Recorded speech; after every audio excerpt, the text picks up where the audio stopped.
Bagaimana dengan program pembangunan infrastruktur? Program infrastruktur jalan, hanya kita harus memasukkan faktor keadilan dalam infrastruktur. Orang berpikir bagaimana infrastruktur kok ada unsur keadilannya? Bagaimana itu? Apa hubungannya gitu? Ini saya pernah merasakan Bang ketika saya mimpin di Jakarta. Saya katakan bahwa kata keadilan harus dilaksanakan di semua sektor. Yang mengurus taman harus menghasilkan taman yang memberikan rasa keadilan. Yang mengurus kesehatan, kebijakan kesehatan keadilan. Yang mengurus jalan juga begitu. Nah, kadang-kadang yang mengurus sektor ini tidak memasukkan faktor keadilan. Saya beri contoh, Bang. Soal tadi Bang Karni menyebut misalnya bangunan jalan tol. Bangunan jalan tol itu dilakukan oleh investor hari ini. Mereka investasi, dapat izin, lalu investasi bangun jalan tol. Dengan ada pembebasan lahan. Iya. Lalu dibangunlah jalan tol. Pertanyaan, boleh nggak sih kabupaten-kabupaten, kecamatan, desa yang kelewatan jalan tol itu ikut punya penyertaan modal di situ? Kalau tanahnya tidak diakuisisi, tapi tanahnya dimasukkan sebagai penyertaan modal, boleh sehingga gak? Desa itu memiliki share di dalam jalan tol yang panjang ini. Sehingga ketika jalan tol ini menghasilkan keuntungan, maka keuntungan dari jalan tol itu bukan hanya datang ke Jakarta bagi para investor atau internasional yang invest, tapi juga rakyat sepanjang jalan tol yang ratusan kilometer itu, mereka semua bisa mendapatkan faedahnya.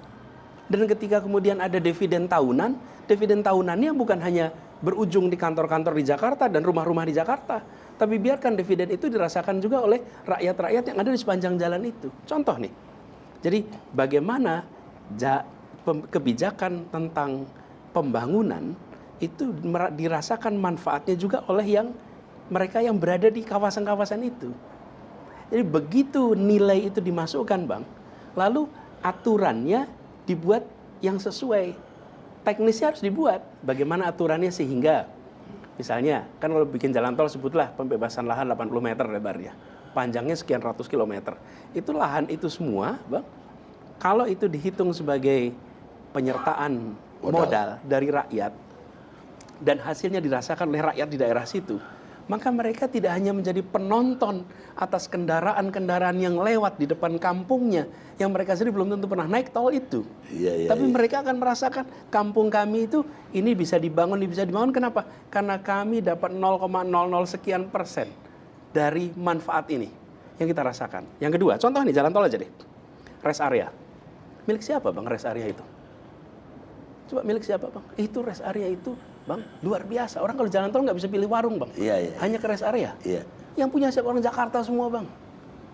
Dan yang punya warung di kampung-kampung itu mati. Apa susahnya rest area itu dimiliki oleh koperasi-koperasi di kampung itu, di desa itu, di kabupaten itu, di kecamatan itu.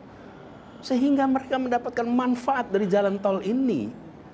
Jadi jalan tol ini bukan hanya sekedar orang-orang Jakarta yang punya kesempatan, yang dekat dengan pengambil keputusan, mereka tahu di mana letaknya jalan rest area. Di situ mereka beli tanah.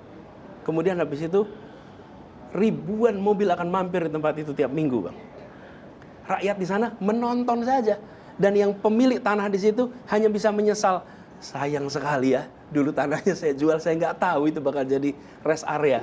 Karena kita tidak memasukkan unsur keadilan Bang, di dalam menyusun kebijakan. Kalau ini dimasukkan, apa yang terjadi?